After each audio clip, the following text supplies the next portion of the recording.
నారా భువనేశ్వరి ఆమె తండ్రి ఎమ్మెల్యేగా పనిచేశారు, ముఖ్యమంత్రి కూడా అయ్యారు. ఆమె భర్త ఎమ్మెల్యేగా సీఎంగా కూడా పనిచేస్తున్నారు. తనయుడు ఎమ్మెల్యేగా మంత్రిగా బాధ్యతల్లో ఉన్నారు. అంటే ఆమె కుటుంబంలో 3 తరాలు ఏపీ అసెంబ్లీకి ప్రాతినిధ్యం వహించారు.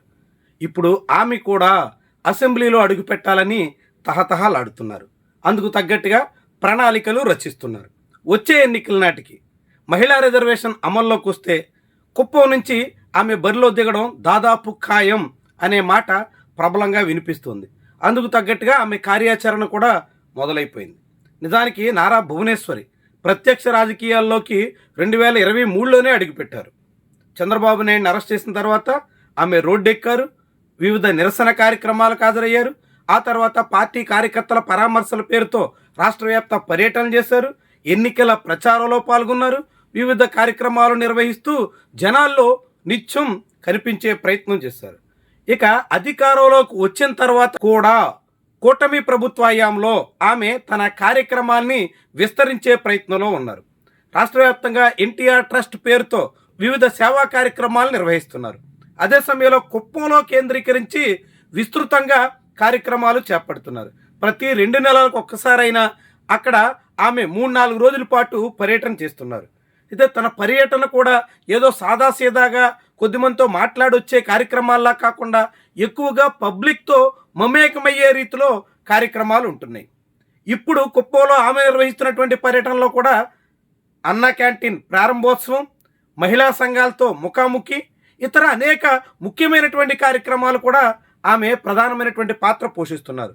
ముఖ్యమంత్రి భార్య కాబట్టి ప్రోటోకాల్ ఆమెకు వర్తించేస్తుందా, కాకుంటే ఏదైనా కారణాలతో ఆమె కీలకమైనటువంటి కార్యక్రమాలకు అవకాశం దక్కుతుందా, ఏ పేరుతోనైనా ఆమె అధికారిక కార్యక్రమాల్లో కూడా ప్రధానమైనటువంటి భూమిక పోషించే ప్రయత్నం చేస్తున్నారు. తద్వారా ప్రజల్లో ఉంటున్న నాయకురాలుగా మారే ప్రయత్నంలో ఉన్నారు. అది ప్రజల్ని ఆకట్టుకునే ప్రయత్నంలో భాగంగా భువనేశ్వరి వేస్తున్న ఎత్తుగడగా కనిపిస్తోంది. వచ్చే ఎన్నికల్లో చంద్రబాబు నాయుడు రిటైర్మెంట్ అయితే ఆయన సీట్లో నారా భువనేశ్వరి పోటీ చేయడం కానీ, ఒకవేళ మహిళా రిజర్వేషన్లు వచ్చి డీలిమిటేషన్ జరిగితే కుప్పం 2 స్థానాలుగా మారితే అప్పుడు మహిళా రిజర్వ్ అయ్యే సీట్లో భువనేశ్వరి బరిలో ఉండాలనేటువంటి లక్ష్యంతో కానీ సాగుతున్నట్టుగా స్పష్టంగా కనిపిస్తుంది. తద్వారా భువనేశ్వరి తన కోరిక తీర్చుకోవాలనే లక్ష్యంతో ఉన్నట్టుగా సాగుతున్నట్టుగా చెప్పాల్సి ఉంటుంది. ఇప్పటికే ఆమె అన్న ఆంధ్రప్రదేశ్ అసెంబ్లీలో హిందూపూర్ నుంచి హ్యాట్రిక్ ఎమ్మెల్యేగా ఉన్నారు. వచ్చే ఎన్నికల్లో బాలకృష్ణ కుమార్తె కూడా భీమిల్ నుంచి బరిలో దిగాలన్న ఆశయంతో ఉన్నారు అనే ప్రచారం సాగుతోంది. ఇలా బాలకృష్ణ, భువనేశ్వరి వీళ్ళ కుటుంబాల నుంచి పలువురు రాజకీయ ఆరంగేట్రం కోసం తహతహలాడుతున్నటువంటి తరుణంలో భువనేశ్వరి కార్యాచరణ మాత్రం కీలకమైనటువంటి వ్యవహారంగా కనిపిస్తోంది. రాజకీయంగా ముఖ్య భూమిక పోషించే యోచనలో ఆమె ఉన్నారన్న సంకేతాలను ఇస్తుంది. భవిష్యత్ రాజకీయాల్లో తన పాత్ర ఉండాలని ఆమె కోరుకుంటున్నట్టుగా స్పష్టమవుతుంది. మరి ఆమె నిజంగానే ఆశిస్తున్నట్టుగా ఆమె లక్ష్యం నెరవేరేనా? ఆమె అసెంబ్లీకి వచ్చే అవకాశాన్ని దక్కించుకునేనా?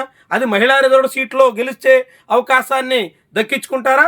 కాకుంటే నేరుగా చంద్రబాబు నాయుడికి రిటైర్మెంట్ ఇచ్చేసి ఆయన స్థానంలో ఆమె ముందుకొచ్చి చక్రం తిప్పే ప్రయత్నానికి పూనుకుంటారా? ఏమైనా భువనేశ్వరి రాజకీయ అడుగులు మాత్రం ఆసక్తికర విషయాలుగానే చెప్పాల్సి ఉంటుంది.